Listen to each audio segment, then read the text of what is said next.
Dear student अस्सलाम वालेकुम। Last time हम डिस्कशन देख रहे थे थर्मल एनालिसिस का और इसके अलावा हमने एक टेक्निक को स्टडी किया था थर्मोग्रामेट्रिक एनालिसिस को। तो आज हम जिन टेक्निक के बारे में बात करेंगे वो actually are also related to the thermal analysis. इसमें हम अ, एक तो डिफरेंशियल थर्मल एनालिसिस की बात करेंगे और सेकंड में हम देखेंगे डिफरेंशियल स्कैनिंग कैलोरीमेट्री को। ये दोनों टेक्निक्स बड़ी इम्पॉर्टेंट हैं जब भी हम सॉलिड स्टेट में सिंथेसिस करते हैं या उसकी थर्मल कैरेक्टराइजेशन करते हैं। तो ये दो टेक्निक्स मोस्ट एफिशिएंटली यूज होती हैं क्योंकि जो लास्ट टाइम हमने डिस्कस किया था अबाउट थर्मोग्रामेट्रिक एनालिसिस, उसमें मैस वेरिएशन को हम देखते हैं, जबकि डीटीए में और डिफरेंशियल स्कैनिंग कैलोरीमेट्री में हम ऐसे सैंपल्स को क्या थर्मल एनालिसिस करते हैं जिसमें मैस वेरिएशन नहीं आता, आल्दो उसमें थर्मोडायनेमिक प्रॉपर्टीज हमारे पास चेंज होती हैं और उन थर्मोडायनेमिक प्रॉपर्टीज में फॉर एग्जांपल आपके पास एंथैल्पी है, एंट्रोपी है, गिब्स फ्री एनर्जी है, हीट कैपेसिटीज हैं। हम इन प्रॉपर्टीज को स्टडी करते हैं। ये दोनों टेक्निक्स अगेन बहुत क्वालिटेटिव और क्वांटिटेटिव में इसका हम यूज कर सकते हैं। जो डिफरेंशियल थर्मल एनालिसिस है that is actually very simplest and you can say that is widely used technique. इसमें एक्चुअली हम टेम्परेचर डिफरेंस को देखते हैं। The difference in temperature between sample and reference is recorded while both are subjected to same heating program. तो change in temperature of the sample हम देखते हैं और change in temperature of the reference हम देखते हैं इसमें। और एक्चुअली हमारे पास अगर हम इसके सेटअप को देखें, जो इसका एक्सपेरिमेंटल सेटअप है, तो हमारे पास एक फर्नेस है और उस फर्नेस में हमारे पास दो ब्लॉक्स हैं और उन दो ब्लॉक्स में हमने सैंपल कंटेनर रखे हुए हैं। ये सैंपल कंटेनर जो कि क्रूसिबल हम डिटेल से इसमें इसकी डिस्कशन कर चुके हैं, जो कि डिफरेंट मटेरियल से बने होते हैं। तो इसमें अल्टरनेटिवली हमने सैंपल में जो सैंपल का कंपार्टमेंट है उसके लिए सेपरेट थर्मोकपल है और हमारे पास रेफरेंस का जो कंपार्टमेंट है उसमें सेपरेट हमारे पास थर्मोकपल है। ये बेसिकली जो ये वाला सेटअप है जो पिक्चर में हम देख रहे हैं, इसको हम क्लासिकल डीटीए इंस्ट्रूमेंट के तौर पे देखते हैं। हमारे पास फॉर एग्जांपल इसमें ज़ाहिर है जो लास्ट टाइम हम थर्मोग्रामेट्रिक एनालिसिस को देख रहे थे उसमें हमारे पास बैलेंस का मैकेनिज्म भी वर्क कर रहा था, लेकिन इस पिक्चर को अगर हम देखें तो इसमें ज़ाहिर है हमें हमारे पास थर्मोकपल हैं जो कि एज ए सेंसर फंक्शन करते हैं। हमारे पास कोई बैलेंस नहीं होता डीटीए के इंस्ट्रूमेंट में। तो टू टाइप्स के रिएक्शंस हमारे पास होते हैं जनरली सॉलिड स्टेट में, एंडोथर्मिक और एक्सोथर्मिक रिएक्शंस। जो एंडोथर्मिक रिएक्शन है फॉर एग्जांपल उसके लिए हम एंथैल्पी को अगर देखें तो एंथैल्पी एक्चुअली जब हम इसको डिफाइन करते हैं तो हम कहते हैं जो डेल्टा एच है वो इसको हम चेंज इन एंथैल्पी कहते हैं। जो एंथैल्पी है इसको अगर हम डिफाइन करें तो हम कहते हैं कि ये heat content of the system है। एक सिस्टम के अंदर एक सैंपल के अंदर जितना भी हीट कंटेंट होता है उसको हम एंथैल्पी से नोटिफाई करते हैं। जब भी एंडोथर्मिक रिएक्शंस होते हैं तो हीट एब्जॉर्ब होती है उन रिएक्शंस में और हमारे पास जो सैंपल्स होते हैं वो हीट एब्जॉर्ब करते हैं और उनके एंथैल्पी में इंक्रीज आता है। जैसे मेल्टिंग का एक प्रोसेस है, तो मेल्टिंग का प्रोसेस जब भी हम इसको देखते हैं एनर्जेटिकली, तो हम कहते हैं कि मेल्टिंग के प्रोसेस में हीट एब्जॉर्ब हुई है। इसका मतलब ये है कि हमारे पास जो चेंज इन एंथैल्पी है of the system of the sample, that is positive.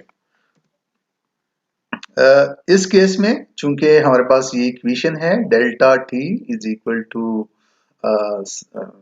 Temperature of the sample minus temperature of the reference, तो इसको हम देखते हैं the T S will lag behind that of the reference. अगर तो हमारे पास इस सेटअप में एंडोथर्मिक रिएक्शन हो रहा है इस सैंपल में, तो इसका मतलब ये है कि उसका जो टेम्परेचर होगा वो डिक्लाइन होगा, वो कम होगा as compare to that of the reference. Because आप अगर इसके सेटअप को देखें तो इसमें हम एक ही फर्नेस में दोनों सैंपल और रेफरेंस हमने रखे हुए हैं, और जैसे ही हमारे पास एंडोथर्मिक रिएक्शन होता है सैंपल में, तो इसका टेम्परेचर कम हो जाता है as compare to reference material या रेफरेंस सैंपल का जो टेम्परेचर, जो रेफरेंस का टेम्परेचर है बेसिकली। तो इसको अगर हम प्लॉट करते हैं delta T versus reference temperature, दो तरह के हम प्लॉट इसमें कर सकते हैं कि या तो आप अगेन जो डिफरेंस इन टेम्परेचर है उसको आप प्लॉट करें directly against the reference temperature, और सेकंड वन आप डिफरेंस इन द फर्नेस और रेफरेंस टेम्परेचर का जो उसका आपस में डिफरेंस आता है उसके अगेंस्ट भी आप प्लॉट कर सकते हैं। तो यहाँ पे हमने इसको टेम्परेचर ऑफ द रेफरेंस के अगेंस्ट हमने प्लॉट किया हुआ है। चूंकि T S as compare to T R is lower, तो हमारे पास ये क्वांटिटी ओवरऑल डेल्टा टी की जो क्वांटिटी है ये ओवरऑल हमारे पास नेगेटिव में आ जाती है एंडोथर्मिक रिएक्शंस के लिए। तो हमारे पास ये कर्व जब हम मेजरमेंट करते हैं और इस पूरे सिस्टम का हम टेम्परेचर इंक्रीज करते हैं, तो हमारे पास ये कर्व नेगेटिव साइड पे आती है, और फिर जब ये एंडोथर्मिक रिएक्शन कंप्लीट हो जाता है, वट वो मेल्टिंग भी हो सकता है, वो क्रिस्टलाइजेशन का जो प्रोसेस है उसमें वो चेंज ऑफ क्रिस्टल स्ट्रक्चर भी हो सकता है, तो उसमें हमारे पास ये इंक्रीज होना शुरू हो जाती है यहाँ से ये ये जो लाइन है हमारे पास। तो हम कहते हैं कि ये जो सारा प्रोसेस हुआ इसमें हमारे पास एक डिप आया जो मेजरमेंट है आपके पास। तो वो that is because of this this term which became negative because of the temperature of the sample which is lower than that of the reference in this measurement। तो हमारे पास एंडो की जो पीक इस technique में आई या इस setup के through आई, वो टूवर्ड्स डाउनवर्ड उसकी डायरेक्शन है।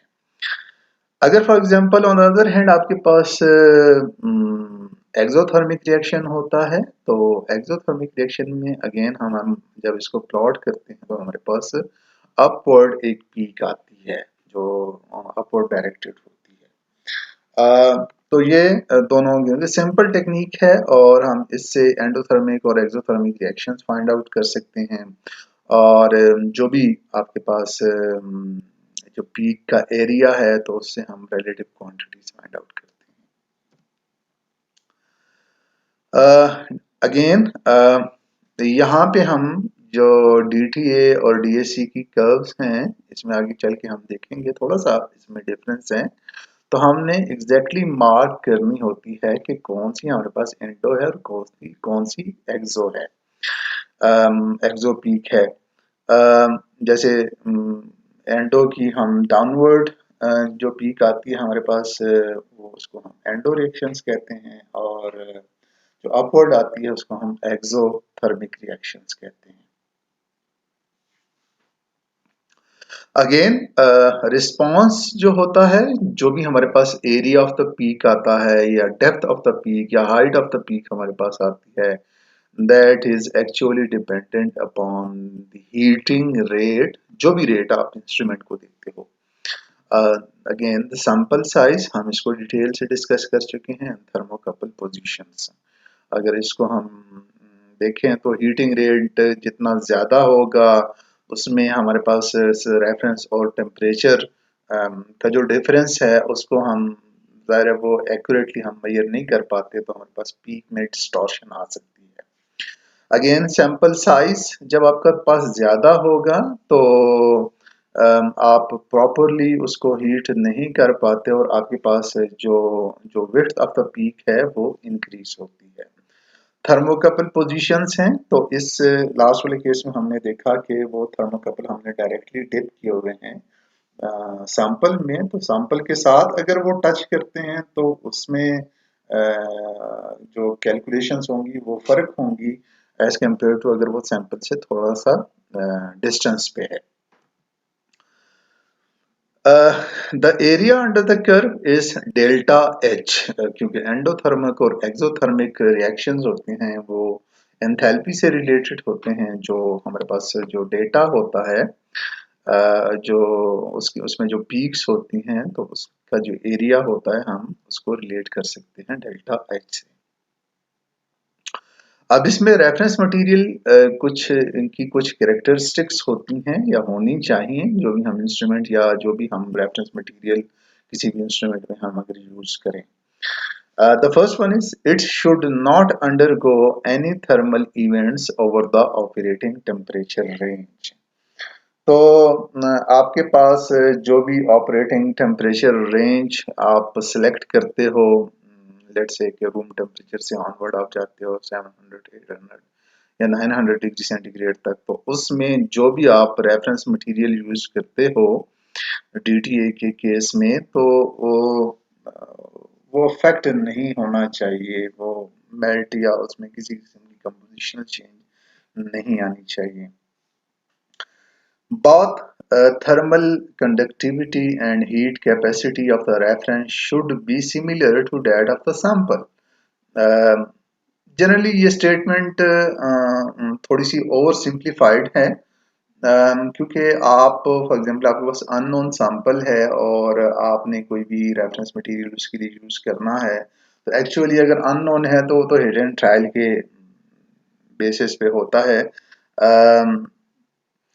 लेकिन हम इसको क्लोजली देखते हैं कि हमारा जो भी हम सैंपल यूज करें तो मोर और लेस उसके साथ वो सिमिलैरिटी हो उनकी थर्मल कंडक्टिविटी और हीट कैपेसिटी में। जैसे आपके पास इनऑर्गेनिक और ऑर्गेनिक कंपाउंड्स होते हैं, तो जनरली जो रेफरेंस मटेरियल यूज होते हैं जो इनऑर्गेनिक के लिए हैं, तो हम एल्यूमिना पाउडर फॉर्म में और सिलिकॉन कार्बाइड हम यूज करते हैं, और सिलिकॉन ऑयल जो है हम फॉर ऑर्गेनिक कंपाउंड्स यूज करते हैं।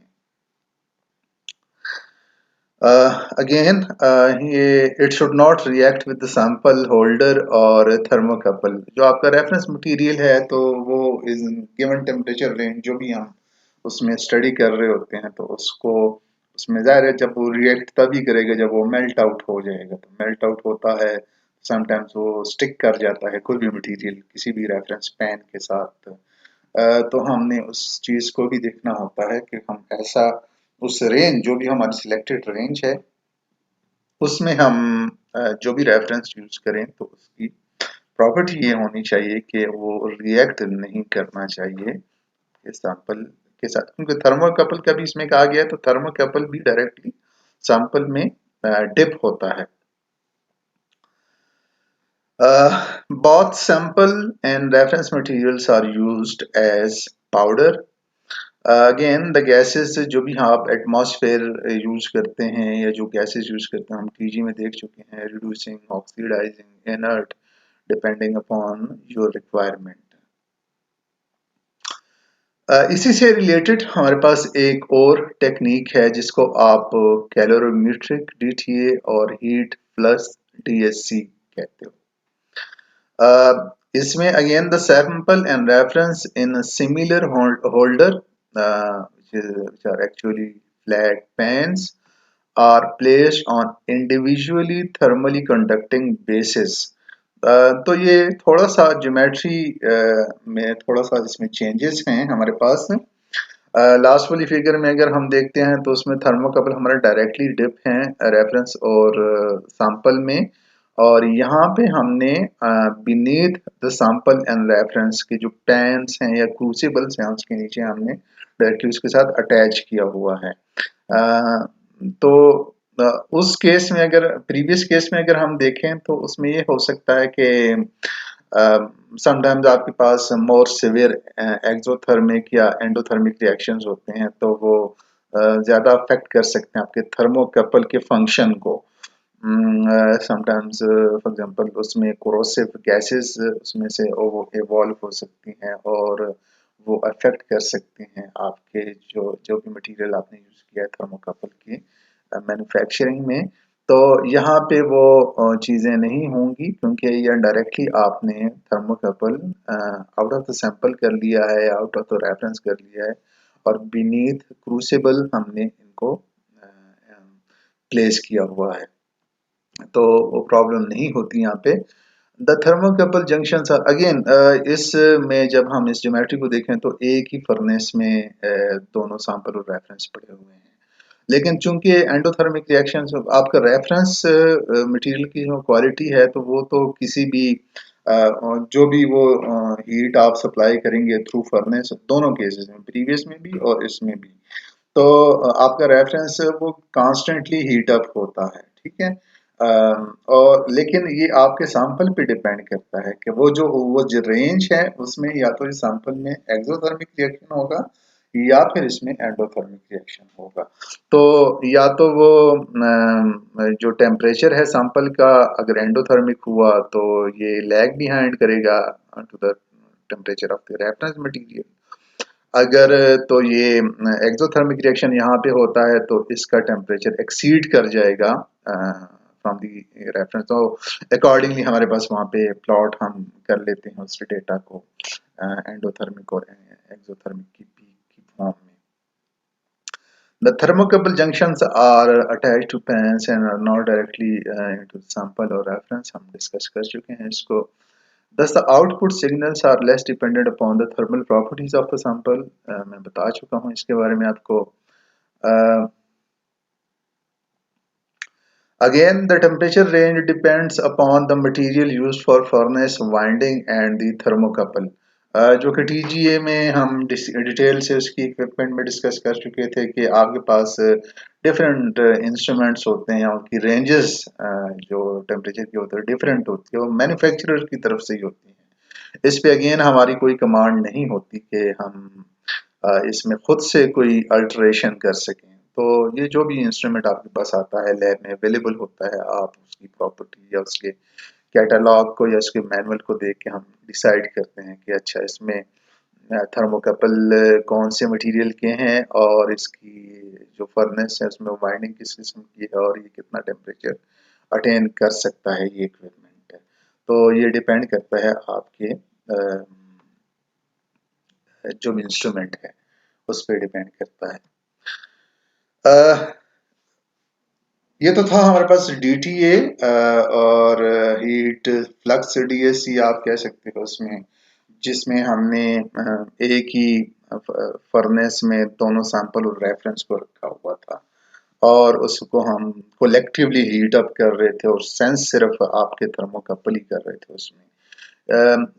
ये जो टेक्निक है हमारे पास डिफरेंशियल स्कैनिंग कैलोरीमेट्री, इसमें एक एग्जांपल, वैसे तो बुक में आपके इससे ज़्यादा भी टाइप्स हैं, types of differential scanning calorimetry हैं, लेकिन हम इसमें देखेंगे सिर्फ पावर कंपनसेटेड DSC। सिंपल है और मोस्टली जो भी आप एनालिसिस करोगे अपने रिसर्च में तो मोस्टली ये पावर कंपनसेटेड DSC ही यूज़ होती है, जो हमारे पास पाकिस्तान में डिफरेंट लैब में डिफरेंट यूनिवर्सिटीज़ के पास अवेलेबल है। In this technique, the aim is to maintain both sample and reference at the same temperature. अब वहां पे क्या था कि आप का ये जो डिफरेंस था रेफरेंस सैंपल और रेफरेंस का, ये डिपेंड करता था कि इस सैंपल कैसे बिहेव करता है आपका, और उसकी इसी उसी डेटा को आप प्लॉट करते थे। यहाँ पे ऐसे नहीं है, यहाँ पे आपने सैंपल और रेफरेंस दोनों को एक ही टेम्परेचर पे मेंटेन करना होता है और उसमें देखना होता है कि दोनों का डिफरेंस जो है वो ज़ीरो ही रहे थ्रू आउट द मेजरमेंट। इसका मतलब ये है कि हम अगर रूम टेम्परेचर से ऑनवर्ड जाते हैं 500 या 600 डिग्री सेंटीग्रेड तक, तो उसमें जो भी मेजरमेंट हम करते हैं तो उसमें हम रिटेन करते हैं दोनों सैंपल और रेफरेंस मटेरियल को या दोनों कंपार्टमेंट को एक ही टेम्परेचर पे। और हम देखते हैं कि जो भी डिफरेंस होता है, any difference in then is then recorded against the program temperature. अब ये हमारे पास थोड़ा सा सेटअप, इसको हम समझ लेते हैं कि आपके पास सैंपल है और रेफरेंस है। यहाँ पे हमने एक लगाया हुआ है सेंसर, या आप इसको कह लें कि is a kind of thermocouple, जो कि सैंपल के बिल्कुल नीचे है और वो हमने अलहदा से उसको कनेक्शन दिया हुआ है।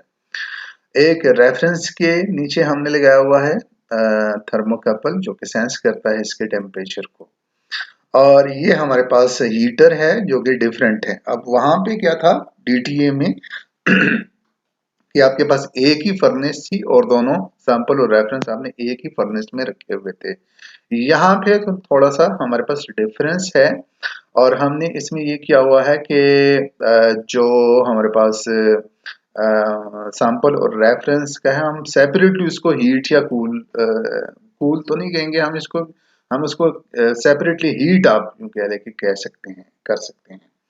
अब होता क्या है इसमें, और हमने ये जो delta T is equal to T S minus delta T R, इसको हमने मेंटेन करना होता है इन दोनों दोनों टेम्परेचर को, रेफरेंस और सैंपल के टेम्परेचर को जीरो पे या एट कांस्टेंट टेम्परेचर हम इसको मेंटेन करना होता है थ्रू आउट द मेजरमेंट। वो कैसे होता है? अब लेट्स से कि यहाँ पे हमारे पास इस सैंपल में एंडोथर्मिक रिएक्शन हुआ। अब एंडोथर्मिक रिएक्शन का मतलब ये है कि आपके जो सैंपल के कंपार्टमेंट का या जो सैंपल का ओवरऑल टेम्परेचर है वो कम हो जाएगा एज कंपेयर टू आपके जो रेफरेंस का टेम्परेचर है। उसके लिए क्या करेंगे कि ये थर्मोकपल इस सैंपल के टेम्परेचर को सेंस करेगा और कंप्यूटर के थ्रू सिग्नल इस हीटर के पास पहुंचेगा और ये हीटर इसको हीट अप करेगा। और हीट अप करके तो जो भी टेम्परेचर, फॉर एग्जांपल आपने इसने जो सैंपल में आपका कोई रिएक्शन हुआ वो 50 डिग्री सेंटीग्रेड पे एंडोथर्मिक रिएक्शन स्टार्ट हुआ और इस 50 डिग्री सेंटीग्रेड पे अब कॉन्स्टेंटली हीट अप भी कर रहे हो, पूरे उसको दे रहे हो, तो ये 55 होगा और ये 50 रह गया या ये 45 हो गया फॉर एग्जांपल, इसमें एंडोथर्मिक रिएक्शन हुआ और ये इंक्रीज करता जा रहा है। अब अल्टरनेटिवली क्या होगा कि अगर ये 55 हो गया और ये 45 रह गया तो ये वाला हीटर ऑन हो जाएगा और इसको हीट अप करेगा जब, और उस वक्त तक हीट अप करेगा जब तक ये दोनों टेम्परेचर सेम नहीं हो जाते। इसी तरह के एक्सोथर्मिक के केस में है, अगर इस कंपार्टमेंट में आपके पास एक्सोथर्मिक रिएक्शन हो रहा है तो क्या होगा, ये हीटअप हो जाता है और ये कूल रह जाता है, तो इसको फिर क्या करता है वो सेंस करके थर्मोकपल, और इसको थ्रू हीटर हम हीट करते हैं और अगेन इस टेम्परेचर तक, जो जिस टेम्परेचर पे सैंपल पड़ा हुआ है तो उस टेम्परेचर तक हम इसको ले आते हैं। तो हम दोनों का डिफरेंस मेंटेन रखते हैं एट जीरो। और यही जितनी पावर हम इसको देते हैं, फॉर एग्जांपल एंडोथर्मिक रिएक्शन है तो एंडोथर्मिक रिएक्शन में हम जितनी पावर इसको देते हैं D Q by D T, जो पावर हमने सिस्टम को दी है, जो सैंपल को हमने पावर दी है, तो उसको हम प्लॉट करते हैं लाइक दिस अगेंस्ट जो भी टेम्परेचर आपने रेफरेंस पे लिया हुआ है या फिर ओवरऑल टेम्परेचर आपने लिया हुआ है। तो यहाँ पे आपने पावर दी और ये ऑन सेट या जो भी टेम्परेचर है इसका इंक्रीज हुआ, पीक का आपने कितनी पावर दी और कितनी पीक हमारे पास वो बनी। तो ये उसके जो हम डीटीए में देखा उसके अपोजिट है, क्योंकि उसमें टीएस लैग बिहाइंड होता है और आप का टेम्परेचर लो हो जाता है, क्योंकि ओवरऑल टेम्परेचर आप मॉनिटर कर रहे होते हो रेफरेंस का और सैंपल का। लेकिन इस केस में आपने इसको पावर दी और आपने इसको प्लॉट कर लिया। तो ये एंडो जो है इस केस में डीएससी केस के केस में वो अपोजिट है to that of the DTA. यही मेन डिफरेंस है और हमें इसी को देखना होता है और क्लियरली मार्क करना होता है कि एंडो पीक है या एक्सो पीक है।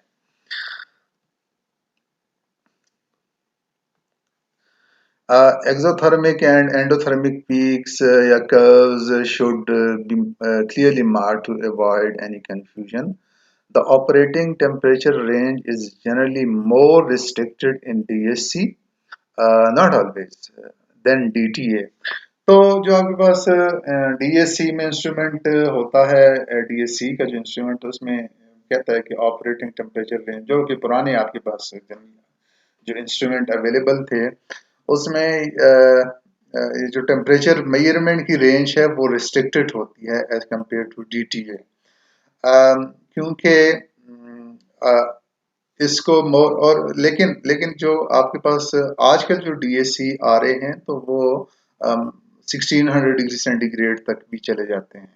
मोस्टली जो आपके पास पुराने हैं जो अवेलेबल हैं आजकल भी जो यूनिवर्सिटीज में जब आप सैंपल करवाओगे डीएससी का, तो डीएससी का जनरली आप 600 डिग्री सेंटीग्रेड तक या 700 तक की आप एनालिसिस कर पाते हो, अनलेस के अनटिल कि जब तक किसी के पास कोई लेटेस्ट डीएससी का इक्विपमेंट ना हो, तो उसमें वो 1500 और 1600 तक भी जा सकता है उसका टेम्परेचर। ये क्यों होता है बेसिकली, जो भी आपने इसकी ज्योमेट्री देखी डीएससी की, तो इसमें आपके पास दो चीजें काम कर रही हैं। एक आपका हीटिंग कॉइल है आपके पास और एक आपके पास सैंपल या फिर रेफरेंस के अंडर जो थर्मोकपल है। तो रिस्ट्रिक्टेड रेंज इसलिए होती है कि इसके दो काम होते हैं। एक तो इसने सेंस करना होता है इसके टेम्परेचर को और सिग्नल भेजने होते हैं। दोबारा फिर हीटर ने इसको हीट या इसको एट कांस्टेंट टेम्परेचर या अल्टरनेटिव रेफरेंस को हीट करना होता है। तो हाई टेम्परेचर पे इसकी सेंसिटिविटी जो है वो थोड़ी सी कंप्रोमाइज हो जाती है इस किस्म के फंक्शन के लिए, जो कि काइंड ऑफ डुअल फंक्शन है। तो इसलिए हम जनरली कहते हैं जो आपके पास इक्विपमेंट होते हैं वो रिस्ट्रिक्ट होती हैं, उसमें मेजरमेंट की रेंज है। आल्दो मैंने आपसे कहा कि जो लेटेस्ट इक्विपमेंट है उसमें ये प्रॉब्लम नहीं है, क्योंकि उन्होंने जो थर्मोकपल है या जो हीटिंग एलिमेंट्स हैं उसको टेक्नोलॉजिकली एडवांस कर लिया हुआ है। तो डीटीए और डीएससी इन दोनों की उसमें हमें थोड़ा सा डिफरेंशिएट करना होता है पीक्स में।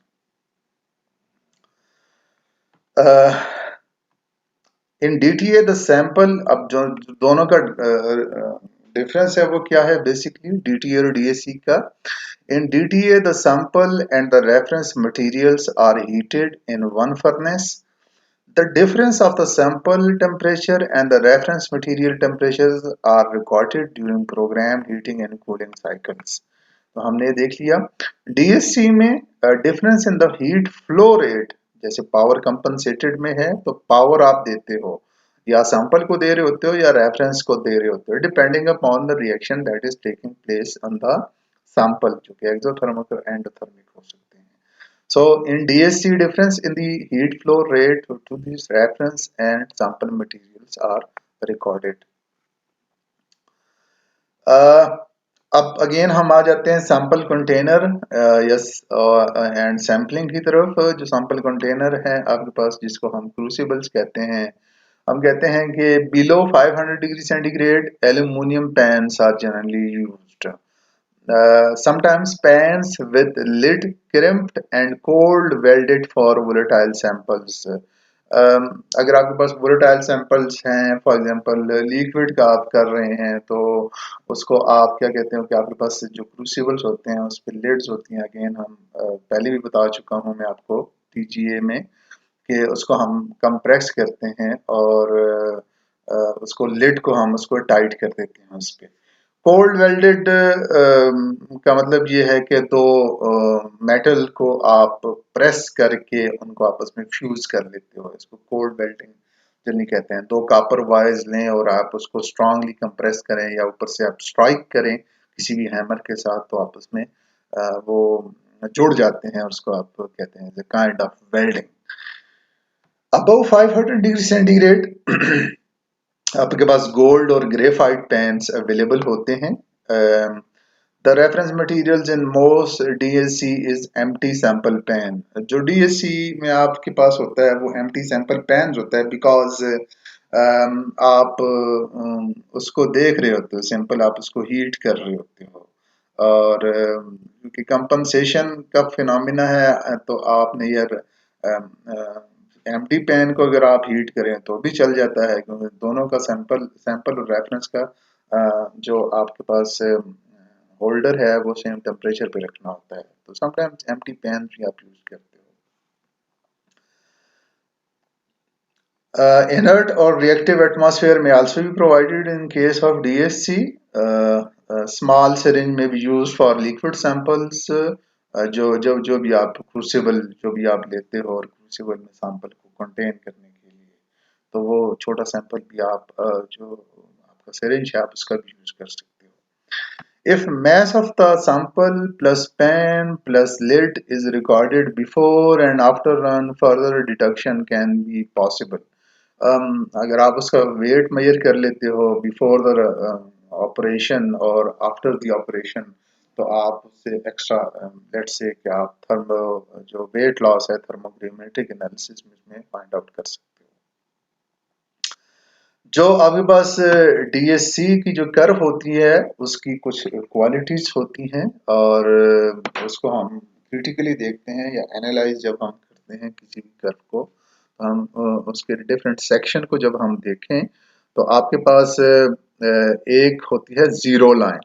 Zero line measured with the instrument empty without sample and sample container। तो आपके पास जीरो लाइन है, वो इंस्ट्रूमेंट जब ऑन करते हो आप उसमें सैंपल आपने नहीं रखा होता या सैंपल कंटेनर्स आप नहीं रखे होते, तो आप जीरो लाइन को मेजर करते हो, एक रन आप जनरली ले लेते हो। The interpolated baseline is constructed in such a way that it connects the measured curve before and after peak। जो आपके पास बेस लाइन है, जो डैश लाइन आप देख रहे हो इस पीक के नीचे, तो जहां से ये पीक स्टार्ट होती है वहां से बेस लाइन आपकी शुरू होती है, और जहां पे आके पीक की एंड होती है वहां पे जाके आप उसको कनेक्ट कर लेते हो, तो ये जनरली आप बेस लाइन इसको कहते हो। और peak again production and consumption of heat, in this case it is endothermic, जो भी आपके पास मैक्सिमम पीक आती है। टेम्परेचर इनिशियल या T initial where the curve of measure value begins to develop, यहाँ से इस पॉइंट को कह रहे हैं हम। T extrapolated where the curve of the measure value begins to develop। इसमें आप ये करते हो कि जहां से एक कर्व हमारे पास बन रही होती है वहां से हम एक अगर टेंजेंट ड्रॉ करें और डायरेक्ट हम यहाँ पे ले आए इसको, बेस लाइन को जब ये कनेक्ट करेगा तो हम इसको T एक्स्ट्रापोलेटेड या एक्स्ट्रापोलेटेड टेम्परेचर कहते हैं, जिसको ऑन सेट टेम्परेचर भी आप कहते हो। T maximum difference between the baseline and the DSC curve max, इसको आप T maximum भी कह सकते हो पीक के अलावा। अगेन T एक्स्ट्रापोलेटेड, यहाँ पे भी हम एक टेंजेंट लाइन ड्रॉ करते हैं और हम अगेन टच करते हैं बेस लाइन को, तो इसको हम line through descending peak. TF final temperature जो आपके पास होता है final peak temperature, this is actually TF। यहाँ पे जब हमारे पास एंड होता है इसको कहते हैं TF फाइनल पीक टेम्परेचर, हम इसको कहते हैं। Baseline, it is not always easy to establish a baseline। Generally अगर आप ये देखें इसमें हम बेस लाइन को देख रहे होते हैं, लेकिन समटाइम्स आपके पास कुछ पीक्स ऐसी होती हैं जो यहाँ से स्टार्ट होती है और यहाँ पे एक पीक बना के तो यहाँ पे जाके दोबारा फ्लैट हो जाती है। तो हमारे पास बेस लाइन फिर हमने देखना होता है कि बेस लाइन को हम यहाँ से लेके तो उस पीक के यहाँ तक हम उसको जोड़ लें या टच कर लें। आल्दो प्रैक्टिकली हम इसको या ये सॉफ्टवेयर के थ्रू हम इसको कर सकते हैं बेस लाइन को एडजस्ट। ये जो आप देख लें कि हमने एक zero line without sample and sample container, लेकिन जब आप इसको सैंपल और सैंपल कंटेनर के प्रेजेंस में मेजरमेंट करते हो तो आपके पास बेस लाइन थोड़ी सी ऊपर निकल जाती है, यहाँ से जीरो लाइन से ऊपर हो जाती है। बिकॉज ये क्यों होता है कि आपके पास जो थर्मल कंडक्टिविटी और heat capacity of the containers होते हैं या सैंपल्स होते हैं वो मिसमैच होते हैं। अगर आप एक इंस्ट्रूमेंट एम्प्टी रन कर रहे हो और फिर उसमें सैंपल और कंटेनर भी रख रहे हो तो सैंपल और कंटेनर की अपनी थर्मल कैपेसिटीज होती हैं, हीट कैपेसिटीज होती हैं, इस वजह से बेस लाइन जो है ना हमारे पास ऊपर की जानब उठ जाती है। Initial displacement of baseline itself from zero line is due to mismatching of the thermal properties of the sample and reference material and asymmetry of the holders. Sometimes after the response or the after the thermal event, the response will not return to the original baseline. If there is an indication of overlapping peaks in first run, then sample mass and temperature can be varied. अगर आपके पास first run आपने लिया है through DSC या even DTA के, अगर आप समझते हैं कि उसमें कुछ ओवरलैपिंग पीक्स हो सकती हैं तो हम उसके मैश को वेरी करते हैं और उसको जो टेम्परेचर का रेंज हम देते हैं तो उसको भी हम वेरी करके तो उसको दोबारा हम हिट एंड ट्रायल के थ्रू हम देख सकते हैं। और जब तक हमारे पास पीक्स प्रोमिनेंट नहीं हो जाती हैं, क्लियर नहीं हो जाती, हम इनमें वेरिएशन ला के उसको ऑप्टिमाइज कर सकते हैं। अगेन एंथैल्पी चेंज हम इसमें देखते हैं और once the base line is defined the area of the endotherm exotherm and endotherm determines by integration. हमारे पास ये एक इक्वेशन है delta H is equal to A K over m. K is the calibration factor, m is the mass of the sample and A is the area of the peak. Factor can, अब ये हमारे पास एक equation है first one और ये second. Factor can, the calibration factor can be calculated by known enthalpy change to embedded peak area. For example हमारे पास इंडियम एक रेफरेंस मटेरियल है, तो इसमें कहता ये है कि इंडियम अगर आपके पास अवेलेबल है, लैब में आपने स्टैंडर्ड मंगवाया हुआ है, तो स्टैंडर्ड उसकी अपनी एक एंथैल्पी होती है। फॉर एग्जांपल उसका एरिया जितना भी आता है तो उसकी एंथैल्पी आपको पता होती है और उसका मैश आपको पता होता है और आप उसको जो आपका स्टैंडर्ड है उसको आप रन करके तो आप कैलिब्रेशन फैक्टर फाइंड आउट कर लेते हो। और ये हर एक इंस्ट्रूमेंट के लिए डिफरेंट आपके पास कैलिब्रेशन फैक्टर आएगा, क्योंकि डिपेंड करता है मॉडल नंबर पे अगेन और उसके आपका जो भी आप रेट देते हो उस पर डिपेंड करता है। तो कैलिब्रेशन आप जो फैक्टर है वो इस इक्वेशन से फाइंड आउट करके तो इस फर्स्ट वाली इक्वेशन में आप पुट करके तो आप enthalpy change in enthalpy find out कर सकते हो उस पीक से, जो भी एक्सोथर्मिक एंडोथर्मिक पीक है आपके पास। ये अगेन ये हमारे पास ये इक्वेशन है, ये सैंपल के लिए है। कैलिब्रेशन फैक्टर आपने फाइंड आउट किया इस इक्वेशन से, पुट किया इस इक्वेशन में, और area of the sample peak जो भी एक्सोथर्मिक है एंडोथर्मिक है और मास ऑफ द सैंपल जितना भी आपने लिया होता है। Heating rate must be same for sample and calibrant. K is specific to particular instrument। जो भी कैलिब्रेशन या जो आपका स्टैंडर्ड है उसको जब आप यूज करते हो उसका हीटिंग रेट और जो आपने सैंपल रन किया हुआ है दोनों का हीटिंग रेट सेम होना चाहिए, तभी आपके पास जो रिजल्ट होंगे या कैलकुलेशंस होंगी वो सेम आएंगी। अब वहां से लास्ट जो हमने इक्वेशन लास्ट स्लाइड पे देखी वहां से हमने enthalpy change in enthalpy find out कर ली। हमारे पास एक और इक्वेशन है delta H is equal to T2 जो इंटीग्रेशन है going from T1 to T2। T1 वो है जहाँ से वो पीक स्टार्ट होती है और T2 वो है टेम्परेचर जहाँ पे वो पीक एंड होती है, वो चाहे एक्सोथर्मिक हो या एंडोथर्मिक हो। और Cp हीट कैपेसिटी आपके पास एट कांस्टेंट प्रेशर है। तो ये आप इस यहाँ पे आपने डेल्टा एच की वैल्यू रखी और टेम्परेचर T1 और T2 की वैल्यू रखी आपने, और आपने Cp की वैल्यू यहाँ से फाइंड आउट कर ली। डेल्टा एस जब हम देखते हैं तो delta S is equal to delta H divided by T होता है।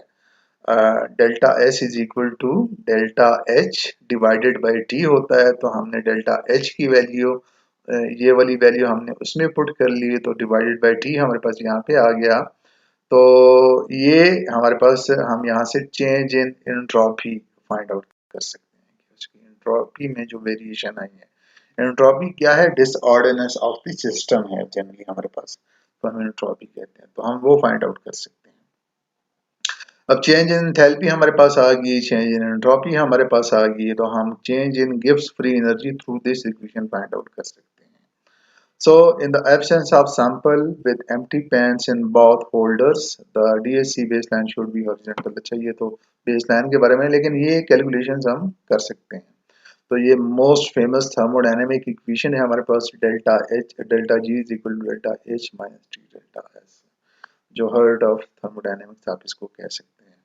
अगेन ये डिस्प्लेसमेंट ऑफ बेस लाइन है, अगर पेन है, पेन ओनली है आपके पास और पेन प्लस सैंपल आ गया, तो सैंपल की हीट कंडक्टिविटी या कैपेसिटी चेंज होगी या पूरे सिस्टम की, तो आपके पास डिस्प्लेसमेंट आ जाती है बेस लाइन में। ठीक है, तो एप्लीकेशन पॉइंट ऑफ व्यू से अगर हम देखें तो थर्मल एनालिसिस की ओवरऑल एप्लीकेशन हम देखें तो टीजीए की हमने बताया था मैंने आपको कि उसमें आपके पास फर्स्ट ऑफ ऑल जो बेसिक आप देखते हो तो glass transition temperature find out कर सकते हो उसमें। दूसरा आप उसमें ये देख सकते हो कि आपने एक एग्जांपल हमने सॉल्व की थी कि कैसे हम हीटिंग या अनिलिंग का टेम्परेचर सेट करते हैं थ्रू टीजी और थ्रू डीटीए और डीएससी। आप अगेन इसमें भी ग्लास ग्लास ट्रांजिशन टेम्परेचर आप फाइंड आउट कर सकते हो और हीट कैपेसिटीज फाइंड आउट कर सकते हो, चेंज इन एंथैल्पी जैसे हमने देखा किसी भी सिस्टम की क्रिस्टल स्ट्रक्चर में अगर पॉलीमार्फ्स उसकी वेरिएशंस आ रही हैं उसमें टेम्परेचर के साथ साथ, तो ज़ाहिर है वो थर्मोडायनेमिकली उसमें चेंजेस आती हैं, तो थर्मोडायनेमिकली आप चेंजेस को फाइंड आउट कर सकते हो। बहुत क्वालिटेटिवली और क्वांटिटेटिवली आप मेजरमेंट इसके थ्रू कर सकते हो। थर्मल एनालिसिस तो ये सारा था हमारे पास, जो भी दो तीन टेक्निक्स हमने इसमें देखी, तो based on these techniques I think कि जो आप रिसर्च करोगे उसका थर्मल एनालिसिस तो पोर्शन आपका होगा, तो आप इजीली उसको इंटरप्रिटेशन की तरफ जा सकते हो, उसको एप्लीकेशन की तरफ उसमें जा सकते हो। So that's all about the DSC and DTA जो कि आज हमने देखा। So okay, thank you very much.